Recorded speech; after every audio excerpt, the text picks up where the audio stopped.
Olá, sejam todos bem-vindos ao canal Barbudo Lunático. E hoje quero fazer uma pergunta que eu imagino que milhares de pessoas também já se tenham feito a mesma pergunta. E a pergunta é a seguinte: o que será que seria a criação, a primeira criação de Deus? Que fala assim: e disse Deus, haja luz. Você já parou para se perguntar sobre isso? Estou fazendo essa pergunta porque tem alguns pregadores que dizem que poderia ter sido o Sol e a Lua, mas não tem sentido porque o Sol e a Lua foram criados lá no quarto dia. Tem pregadores que vão até mais além e arriscam dizer que era Jesus, e também não tem o menor cabimento, porque Jesus já existia quando Deus estava criando aqui o nosso universo. O Jesus já existia desde quando Deus passou a existir, ou Jesus é eterno assim como Deus. Mas o que será que seria essa parte da criação que Deus falou e disse Deus, haja luz? Já se perguntou o que seria essa luz? A ciência tem uma teoria do Big Bang, né, que alguns cientistas acreditam que há bilhões de anos atrás houve uma grande explosão, e nessa explosão passou a existir uma grande quantidade de energia, o que não deixa de ser verdade, né? Que foi, para mim, esse Big Bang, não há bilhões de anos atrás, eu acredito na linha do tempo da Bíblia, tenha sido o haja luz de Deus, o que alguns cientistas chamam de o Big Bang, né?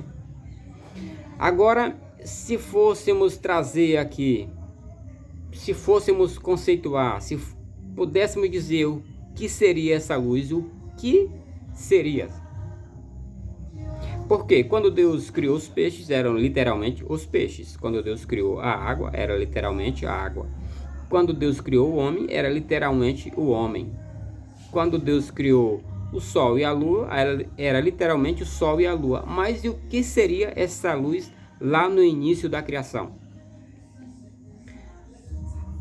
Eu arrisco a dizer, depois de fazer pesquisas e comparar com a ciência, que essa luz era os átomos, era o universo na forma atômica, o universo não organizado nos seus respectivos materiais ou nas suas respectivas formas.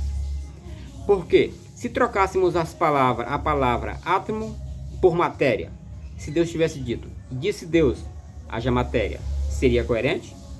Ou, e disse Deus, haja átomo, será que seria a mesma coisa?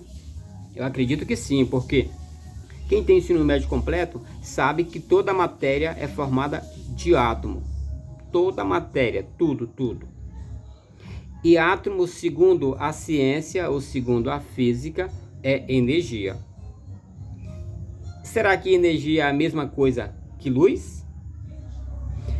Seria conveniente ou correto pensar que Deus criou lá no início, no haja luz, os átomos para a partir de então ele formar tudo? Se você for pesquisar, perguntar para um cientista ou para um físico, ele vai te falar que tudo no universo é energia, e toda a diversidade de matéria que existe é formada de átomos. Então, essa é a minha conclusão. E se você fazer pesquisa dos pregadores mais conceituados, você não vai ver nenhum deles dizendo que a luz que Deus criou é átomo. Mas não é possível outra conclusão a não ser essa. O haja luz de Deus foi quando Deus criou o universo da forma atômica. Pensa aí, deixa nos comentários, se inscreva no canal e curte. Fique com Deus.